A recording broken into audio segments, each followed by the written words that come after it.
Steve. Congressman Larson, you have always been the stalwart warrior for the working families. I've always known you as such, and you continue to do so, and I really appreciate you about that. But our families are under attack, as you well know. Our children. And this relationship is relating to college and education. The interest rates for the Obscene. you know what I mean? And we're, as parents, we are forced, basically, for our children to get a better life, to use the college system, because that is the American way and that's the way to go. But I want you to consider and always fight for us, for our children, and you do that, and I really love you for that. But where are we going to go after the interest rates are lifted in the next year or two? Well, there's two things that I think we have to do here. First of all, what Steve is describing is the squeezing of the middle class. So for the middle class and people that are in middle incomes, their salaries for the most standpoint have remained stagnant. Nothing else has. Costs have risen on several fronts. The most egregious is in the area of college. Do you realize that college debt has superseded all credit card debt? So college loans for our children are more costly and expensive than all credit card debt across the nation. Amazing. And so even in lowering the interest rate cost, still doesn't get us there. Academic institutions have a responsibility here as well. They have a responsibility to make sure that they're providing ease of access and coordinating courses in a way that people can get out in a timely fashion, earn credits without worrying about being canceling or not having reached the qualifications, whether it's 120 or 122 credits that you have to achieve. It's heartbreaking to see what people have gone in. I'm talking to adults, people who've gotten their doctorate degrees and whatever, people who are actually doctors who are still paying off loans.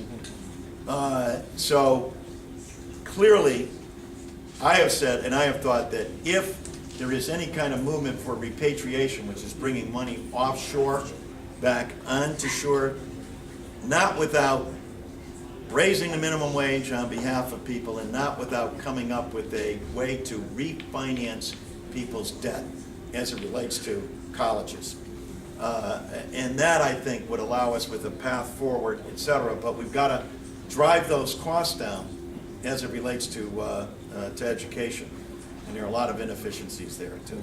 Isn't it true, John, that some studies have shown when the government made it easier to get college loans, that the price of education went up? That is all true. These colleges. That is true.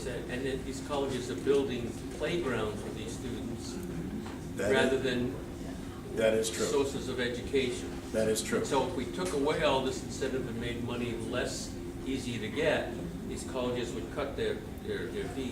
Well, you want to make money easy to obtain for kids that need it to go to college.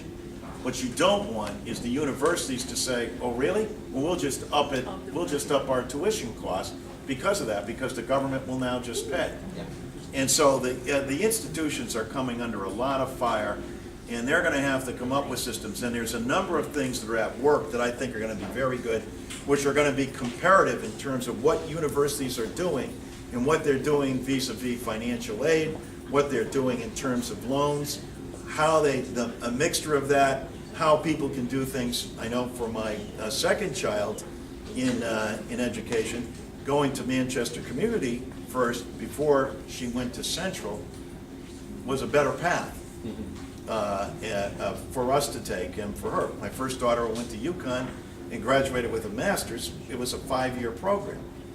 And she's, we were able to refinance the house and help her pay for that as she went along. And that's a state university that's affordable. For so many of these colleges and and universities, that the prices are pretty astronomical. I mean, it's really, I don't know how, and your heart goes out to these kids. They can't. And then, as the president said, if you strap yourself with all this debt, then you come out, how can you buy a home? You're paying off your mortgage. So then you postpone having a family, buying a home, and you're working only to pay off the debt that you accrued that was supposed to get you the job that allowed you the economic independence to grow. So this is where the real squeeze of the middle class has come. The stagnation as it relates to all the salaries, because everyone is squeezing in and saying, well, be fortunate you got a job and that you're doing well. But yeah, while you had that job, none of your other costs came down. Everything's gotten more expensive. So you're getting squeezed on all sides. And then, to your point, Steve, the people you want to help out, the thing you want for your kids the most is to give them an education, to give them a shot that they're going to have a life hopefully better than yours, or in a position where they're going to be able to give them all the tools that they need to do to thrive and survive on their own. So we'll got to stay after this, and but there is a huge responsibility.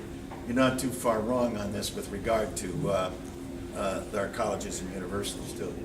You've been very patient. I'm sorry.